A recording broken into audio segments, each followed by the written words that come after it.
ನೀವೇನಾದ್ರು daily walking ಹೋಗ್ತಿದ್ದೀರಾ? ಹಾಗಾದ್ರೆ please ಈ ತಪ್ಪು ಮಾಡಕ್ಕೆ ಹೋಗ್ಬೇಡಿ. ಒಂದ್ ಮಾತಿದೆ ಗೊತ್ತಾ, ಅದೇನಂದ್ರೆ ಎಲ್ಲ ನೀರಲ್ಲಿ ಹೋಮ ಮಾಡ್ದಂಗೆ.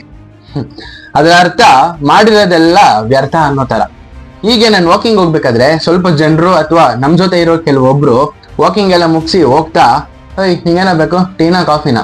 ಇನ್ನೊಬ್ಬ, ಅಲ್ಲಿ ನೋಡೋ ಹೋಟ್ಲೇ ಇದೆ, ಇಡ್ಲಿ ಕಾಫಿ ವಡೆ ಮಸಾಲೆ ದೋಸೆ, ಬಾ ತಿನ್ನೋಣ ಅಂತ ಕರೀತಾರೆ. ಅಲ್ಲಿ, ಸರ್ ನಂಗೊಂದು ಟೀ, ನಿಂಗ ಕಾಫಿ ವಿತ್ ಶುಗರ್ ಸರ್ ಅಂತ ಹೇಳ್ತಾರೆ. ಇನ್ನೊಬ್ಬ ಮಸಾಲೆ ದೋಸೆ ಆರ್ಡರ್ ಮಾಡ್ತಾನೆ, ಅದ್ರಲ್ಲಿ ಒಂದು ಕನಿಷ್ಠ ಅಂದ್ರೂ 3 ಸ್ಪೂನ್ ಎಣ್ಣೆಯಾರು ಹಾಕಿರ್ತಾರೆ.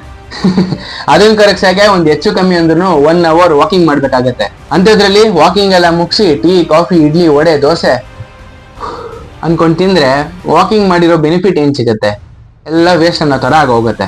ಹಿಂಗ್ ಮಾಡ್ತಿರೋರ್ಗೆ ಏನು ಯೂಸ್ ಆಗಲ್ಲ ಅಂಡ್ ವೆಯ್ಟ್ ಲಾಸ್ ಕೂಡ ಎಫೆಕ್ಟ್ ಆಗುತ್ತೆ. ಸೊ ಈ ತರ ತಪ್ಪನ್ನು ಮಾಡಕ್ಕೆ ಹೋಗ್ಬೇಡಿ. ನೀವ್ ಯಾವತ್ತಾದ್ರು ಈ ತರ ಮಾಡಿದೀರಾ? ಆರ್ ಮಾಡಿರೋರ್ನ ನೋಡಿದೀರಾ? ಕಮೆಂಟ್ ಅಲ್ಲಿ ತಿಳಿಸಿ.